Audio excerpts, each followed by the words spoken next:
My last attempt failed, so I'm trying again. I'm making a cooking pot I can use on my gas stove. I take you through the whole process, season the pot, and then test it by cooking a curry. And I make a game-changing discovery. So I've prepared my clay. I'm using 1.8 kilos for the base and 900 grams for the top, and 2 100-gram pieces for the handles. To make the base, I start by centering the 1.8 kilos of clay. I'm using a clay that has a little more grog. It has quite a gritty, sandy feel, and I'm hoping that this grog will reduce the possibility of cracking when I'm using the pot over a flame.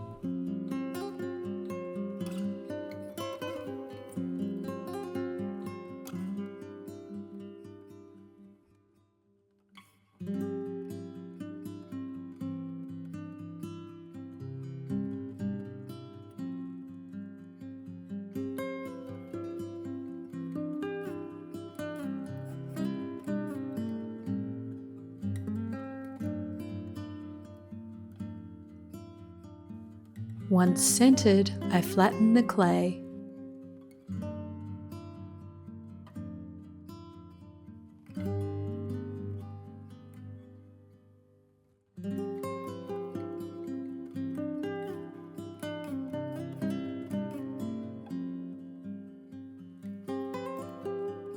And now I'm ready to push down into the clay. I'm conscious of how far I push down into the base, and if I wasn't sure about this, I would stop and measure. I don't need to leave extra clay to trim a foot ring, but I do want to end up with walls and a base that are the same thickness. I open out, leaving a bit of a curve where the base meets the walls, and I compress the base. As I bring up the walls, I make sure I leave some extra clay in the rim to form the gallery.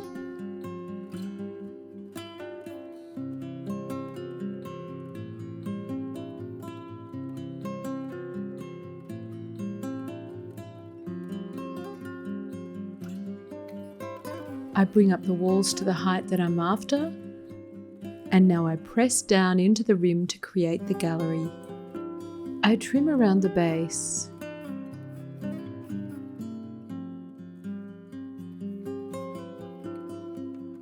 And then I shape with a flexible rib.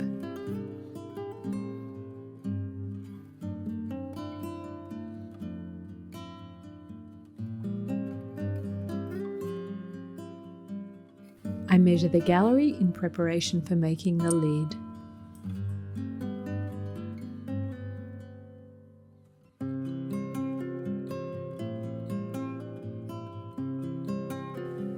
To make the lid, I take the 900 grams of clay and center.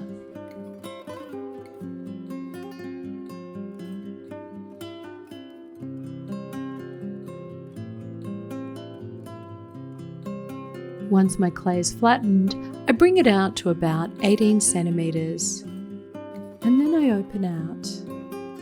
I form the walls and bring them out into a shallow bowl. This will be the lid upside down. I make sure to compress the base and create a sturdy rim to fit into the gallery. I trim around the base and shape a little with my rib. I measure to make sure the lid is going to fit the base, and then I'll wire through and set aside to dry to leather hard. I'm going to make the handles now. For the base, I'm making my handles from a shallow dish that will be cut into two.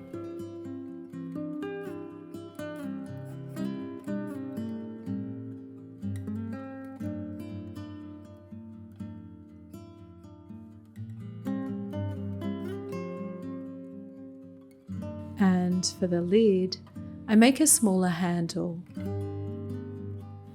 It's a small bowl-shaped handle.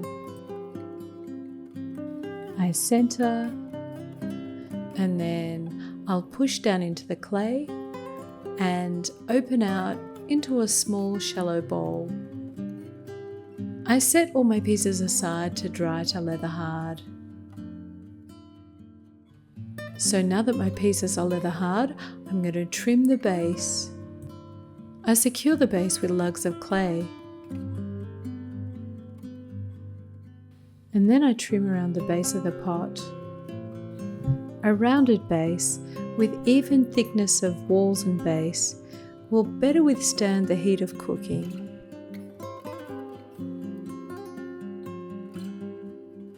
And then smooth the surface with a rib. So now I trim the lid. I center and fasten the lid.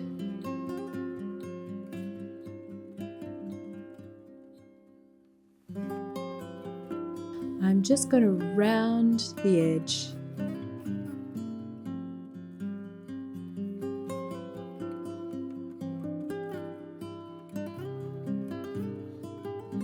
And then smooth the surface with a rib.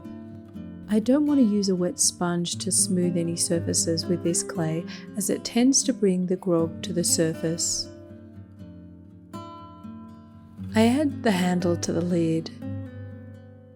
I start by marking out where the handle's going to go, and then I score the surface. And I score the surface of the handle where it's going to join. I add some slip to the scored areas. And then I add the handle.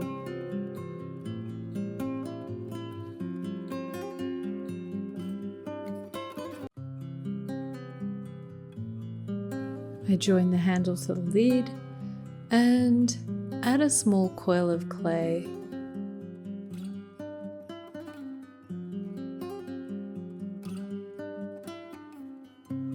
I smooth it all together.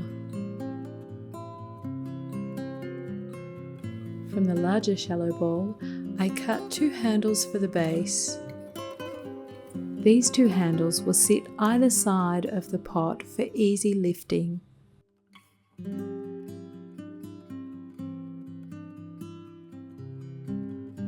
And then I attach them to the base. Once again, I score, slip, and then attach.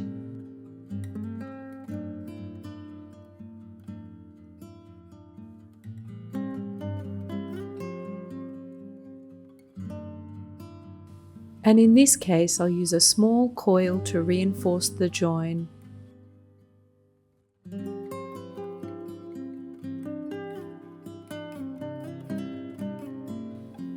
I do this with both the handles.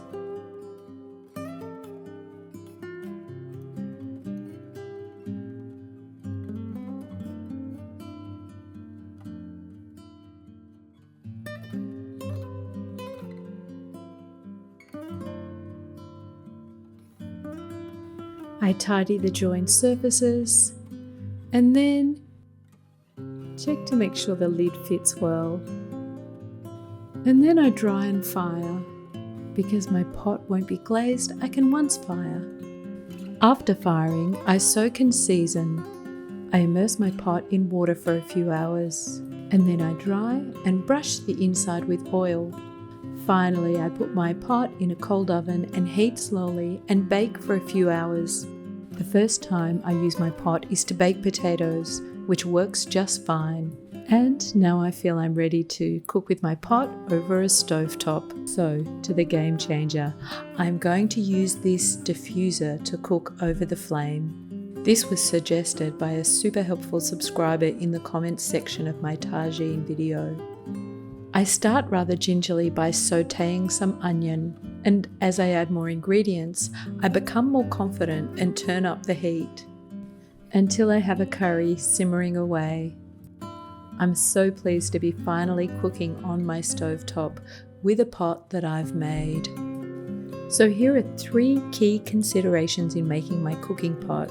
1. The composition of the clay can make a difference.